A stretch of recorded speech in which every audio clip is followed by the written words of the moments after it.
श्री स्वामी समर्थ। तर आज आपल्याला इथे बनवायचे गोळ्याची भाजी। अशा पद्धतीने तुमच्याकडे भाजीला काही नसेल ना, ही भाजी नक्की तुम्ही ट्राय करा, खूप छान होते। अशा पद्धतीने चव पण खूप छान येते। पोळी बरा, भाता बरा किंवा भाकरी बरा, कशा बरा पण खाऊ शकता। ही भाजी खूप सुंदर अशी होते। चला तुम्हाला आपण वेळ न घालवता रेसिपीला सुरुवात करूया। चमचमीत रस्सा गोळ्याची भाजी बनवण्यासाठी इथे मी घेतलेले आहेत 2 लसणाचे गड्डे। छोटे आहेत मी 2 घेतलेले आहेत, मोठा असेल तर तुम्ही 1 घ्या। आणि अर्ध खोबरं, सुकं खोबरं घेतलेलं आहे, याच्याबद्दल अर्ध कट करून घेतलेला आहे। आणि 1 टोमॅटो घेतलेला आहे छोटा, आणि 2 मीडियम साईजचे कांदे घेतलेले आहेत। आता हे सगळं आपल्याला छानपैकी गॅसवर भाजून घ्यायचंय। गॅस मिडियम टू लो ठेवून हे छानपैकी असं खालीवर करून आपल्याला सगळं असं भाजून घ्यायचंय। जे भाजलं ते बाजूला काढून घ्यायचं, इकडून तिकडून फिरवून घ्यायचं आणि छान व्यवस्थित असं भाजून घ्यायचं। लसूण थोडं लवकर भाजतं म्हणून लवकर काढून घ्यायचं लसूण। खूप छान ही भाजी, रस्सा मस्त लागते, काहीच सुचत नाही ना भाजीला। मग ही भाजी नक्की करून पहा, खूप सुंदर अशी भाजीची चव लागते। लसणाच्या गाठी आपण बाजूला काढून घेऊया, छान भाजून झालेले आहेत। खोबरं पण छान भाजून झालेलं आहे, हे पण बाजूला काढून घ्या। बघा अशा पद्धतीने छान भाजून झालेलं आहे खोबरं। मी आता बाजूला काढून घेते। थोडं कांद्याला वेळ लागतो। टोमॅटो पण छान भाजून झालेलं आहे, हे पण काढून घेऊया। आणि दोन्ही कांदे थोडंसं आणखीन भाजून घेऊया। पाहू शकता इथे कांदे पण छान भाजलेले आहेत। आता हे पण आपण काढून घेऊया। गॅस बंद करून घेते इथे मी। आता तिथे आपलं कांदा थंड होईपर्यंत आपण लसणाच्या पाकळ्या बाजूला काढून घेऊया। इथे एक खलबत्ता घेतला, ह्याच्यामध्ये आपल्याला सगळं हे बारीक ठेचून यायचं। इथे पाहू शकता लसणाच्या पाकळ्या मी बाजूला करून घेतलेले आहेत, म्हणजे एक एक करून घेतलेले आहेत। आता सगळं साहित्य आपल्याला खलबत्त्यामध्ये बारीक वाटून घ्यायचंय। आता हे भाजून घेतलेलं साहित्य ना एका खलबत्त्यामध्ये वाटून घ्यायचंय। जर तुम्हाला खलबत्त्यामध्ये वाटता येत नसेल तर तुम्ही एखाद्या मिक्सरच्या भांड्यामध्ये वाटू शकता। लसणाच्या पाकळ्या मी वेगवेगळ्या करून घेतल्या, त्या अशाच टाकून द्यायच्या। हे 2 कांदे भाजलेले, खोबरं आणि टोमॅटो सगळं वाटून घ्यायचंय। आता आपलं खलबत्त्यामध्ये वाटताना थोडीशी कोथिंबीर टाकूया, म्हणजे चव आणखी सुंदर लागते। आता हे वाटून घेऊया।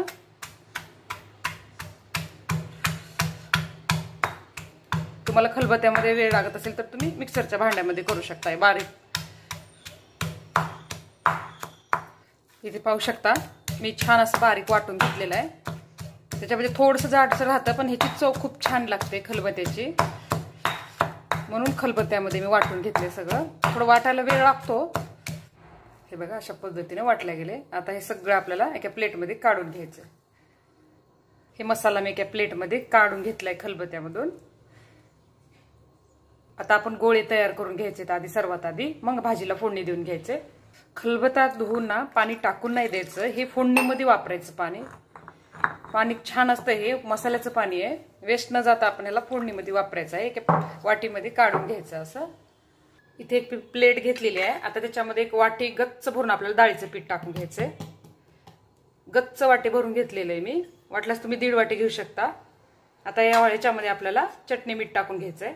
त्याच्यावरती आपल्याला थोडासा ठेचून घेतलेला लसूण टाकायचंय, थोडंसं लाल तिखट टाकून घ्यायचंय, हळद टाकूया, चवीप्रमाणे मीठ पण टाकायचंय।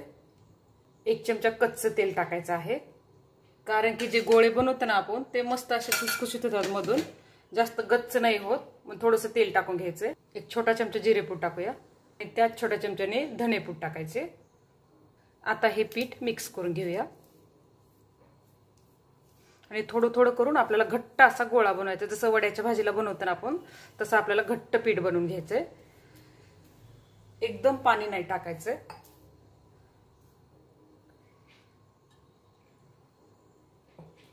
असं हातावरती पाणी घ्यायचं आणि थोडं थोडं टाकून याचा घट्ट असा गोळा बनवून घ्यायचा। आता हे गोळ्याचं पीठ आपलं रेडी आहे। आता छोटे छोटे गोळे बनवून घ्यायचे आपल्याला, म्हणजे भाजी तळले ना आणखीन थोडेसे मोठे होतात। एकदम छोटे बनवून घ्यायचे, अशा हाताने असे गोल गोल असे राऊंड करून छोटा छोटा गोळा बनवून घ्यायचा। हे पाहू शकता अशा पद्धतीने आपल्याला सगळे गोळे बनवून घ्यायचे। तर जर तुम्हाला असे गोल गोळे आवडत नसेल ना, थोडेसे लांबसर करायचे, असे पण करतात भरपूर जण, पण मी इथं गोल गोल बनवणार आहे। हे बघा हे गोळे आपले पिठाचे तयार झालेले आहेत। ह्याला थोडंसं आपल्याला आता फ्राय करून घ्यायचे, म्हणजे तळून घ्यायचे थोडंसं, त्याच्यातच आपल्याला भाजी फोडणी टाकून घ्यायचे। गॅसवर इथे एक मी कढई गरम करायला ठेवले, त्याच्यामध्ये 2 पळी तेल टाकून घ्यायचे.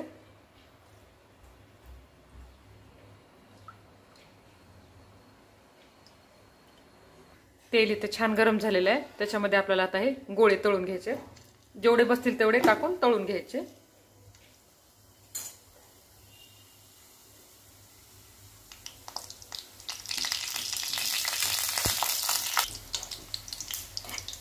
गॅस मिडियम टू लो ठेवून तळायचे. एकदम फुल गॅसवर तळू नका, वरचा भाग तळला जाईल, मध्ये तसाच राहतो. आता इथे गोळे छान तळून झालेले आहेत. आता हे तेलाच्या बाहेर काढून घेऊया. अशाच पद्धतीने आता सगळे आपल्याला ते पिठाचे गोळे तळून घ्यायचे. तळून घ्यायचं. तुम्ही पाहू शकता इथे मी सगळे गोळे छान तळून घेतले आहेत. तुम्हाला जास्त गोळे आवडत असेल ना तर तुम्ही जास्त बनवू शकता. 2 वाटीचे बनवा किंवा 1.5 वाटीचे. मी ते 1च वाटीचे बनवले. आता हे आपल्याला ह्याच कढईमध्ये लगेच आपल्याला भाजी फोडणी टाकून घ्यायचे. तेल तुम्हाला जास्त वाटत असेल तर थोडं काढू शकता, पण ह्या भाजीला थोडंसं तेल असेल ना तर छान चव येते. आता याच्यामध्ये आपल्याला जिरी मोहरी टाकून घ्यायचे. जिरे आणि मोहरी टाकूया. लगेच जे वाटण तयार केलं ना ते टाकून घ्यायचे. थोडंसं मी बाजूला ठेवून घेतले, जास्त होते म्हणून. तुम्हाला हे वाटण थोडं जास्त वाटत असेल ना, थोडंसं तुम्ही एका वाटीमध्ये किंवा एका डब्यामध्ये फ्रीजमध्ये ठेवू शकता. तुम्ही वांग्याच्या भाजीला वापरू शकता, कोणत्याही रस्सा भाजीला वापरू शकता हे वाटण. आता हे कमी गॅसवर थोडंसं आपल्याला छान भाजून घ्यायचे. थोडंसं हिंग टाकूया, कढीपत्ता टाकूया. आता हे मसाला छान भाजून घेऊया. गॅस कमी करून थोडं तेल सुटेपर्यंत भाजून घ्यायचं. वाटण छान 1-2 मिनिटं मी कमी गॅसवर छान भाजून घेतलेलं आहे. याच्यामध्ये काही मसाले टाकून घेऊया आपण. घरचेच मसाले वापरणार आहे मी. थोडासा गरम मसाला वापरणार आहे. जर तुमच्याकडे असेल ना तर टाकू शकता. चवीनुसार लाल तिखट, चवीप्रमाणे घरचा काळा मसाला. ह्या मसाल्यामध्ये तुम्हाला दिसणार नाही, हा काळा मसाला आहे घरचा, मी घरी तयार केलेला. याची रेसिपी पण तुम्हाला अपलोड केलेली आहे. थोडासा गरम मसाला, हळद पावडर, चवीप्रमाणे मीठ. आणि इथे मी भाजलेल्या शेंगदाण्याचा कूट घेतलेला आहे 2 चमचे. भाजी छान मिळून येते म्हणून जास्त नाही टाकायचं. इथे 2 चमचे वापरलेला आहे. थोडीशी कट केलेली कोथिंबीर टाकूया आणि मसाले थोडंसं भाजून घेऊया. याच्यामध्ये थोडंसं पाणी टाकून घ्यायचं म्हणजे मसाले करपणार नाहीत आणि मग आपण भाजून घ्यायचं. एक अर्धी वाटी पाणी टाकलेलं आहे मी.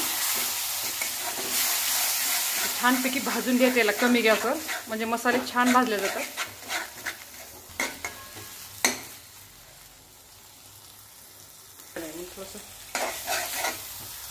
इथे छान मसाले भाजून झाले आहेत, तेल सुटायला लागलेलं आहे. त्याच्यामध्ये आपल्याला गरम पाणी टाकून घ्यायचंय, जेवढं लागेल तेवढं.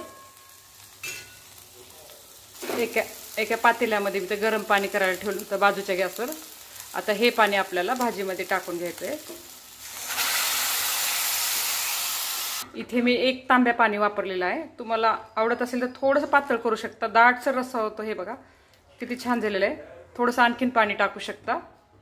घट्ट पातळ तुमच्या आवडीनुसार करा. या पाण्याला छान उकळी येऊ द्यायचे, मग आपल्याला ते आपण बनवलेले गोळे टाकून घ्यायचे. किती सुंदर कलर आलेला आहे बघा, खूप सुंदर. चव पण खूप छान लागते. इथे पाहू शकता आपल्याला छान भाजीच्या रस्स्याला उकळी आलेली आहे. आता हे जे बनवलेले गोळे आहेत ना त्याच्यामध्ये सोडून घेऊया आपण.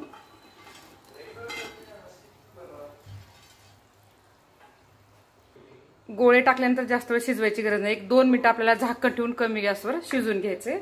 किती सुंदर दिसायला लागली भाजी. आता झाकण ठेवूया आणि 2 मिनिटं शिजवून घेऊया. 2 मिनिटं झालेले आहेत. आपली भाजी तयार झाली का पाहून घेऊया. गोळे तळल्यामुळे जास्त वेळ लागत नाही गोळ्याच्या भाजीला. हे बघा छान आपली भाजी तयार आहे. आता गॅस बंद करून घेऊया आणि कट केलेली कोथिंबीर टाकूया. कोथिंबीर टाकायचं आणि गॅस बंद करून घ्यायचा. ही आपली गोळ्याची भाजी मस्तपैकी तयार आहे. हे बघा खूप सुंदर लागते ही चव. अशा पद्धतीने ही भाजी खूप छान लागते. तुम्ही नक्की ट्राय करा. धन्यवाद.